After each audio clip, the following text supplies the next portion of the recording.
Бүгін шығыс өңірдің жұртшылығы Қазақстан барысы атағына ие болған жерлестері Мұхит Тұрсыновты зор қошеметпен қарсы алды. Дүбірлі додада барлық қарсыластарынан ойсырата жеңген палуан біздің тілшілерге берген сұхбатында жеңімпаз атануына өз жерлестері мен аймақ басшысы Бердібек Сапарбаев қолдау болғанын айтты.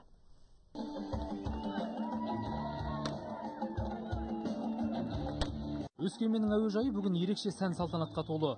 Батыр ұлдарын күтіп алуға жиналған халықтың қарасы да көп. Шығыс жұрты алтын асықтай арда ұлдарын алақанға салып төбесіне көтерді. Көтермей қайтсын, елдің намысын арқалаған ұландары абыроймен оралса. Ал балуан ең алдымен өзінің жеңісіне кәміл сенген жерлестеріне алғысын жеткізді. Өткен жылы жерлесіміз Айбек Нұғыманов алтын белбеуге ие болып, өңірдің абыройын асқақтатты. Сондықтан биыл біздің алдымызда сол табысты тағы да қайталау міндеті тұрды. Қазақ даласының әр аймағынан жиналған сайдың тасындай 28 оғлан бас жүлдеге тігілген тайтұяқ алтын мен 150 мың ақш долларын сарапқа салды.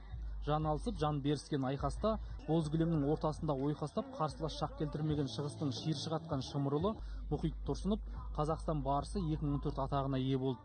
Ол спорттағы ірі жеңісімен көзге түскен Шығыс Қазақстанның алғашқы өкілі емес. Бұл өңір ертеден-ақ батырлары мен балуандардың мекені. Сапасына сынаға қылмайтын спорт мектептері талай сайыпқыран саңлақтардың томағасын сыпырып, спорттағы жұлдызын жақты. 4 жыл өтіп жатқан жарыста 4-еуінде де біз жүлделі орындар алып келіп жатыр. 2 жылдан бері мына абсолюттік жеңімпазды біз алып келіп жатыр.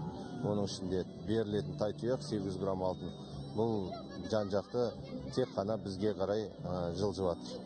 Сондықтан бізде резерв бар.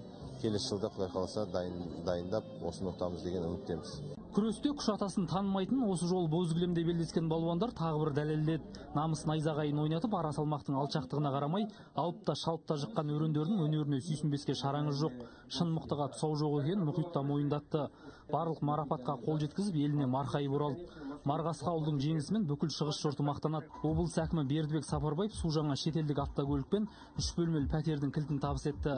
Ұлы Абайдың сүйер ұлың болса сен сүй, сүйінерге жарар ол дегені осы болса керек. Жандос Жұмабек, Оксана Приведенная, Дмитрий Пихтин, Өскемен.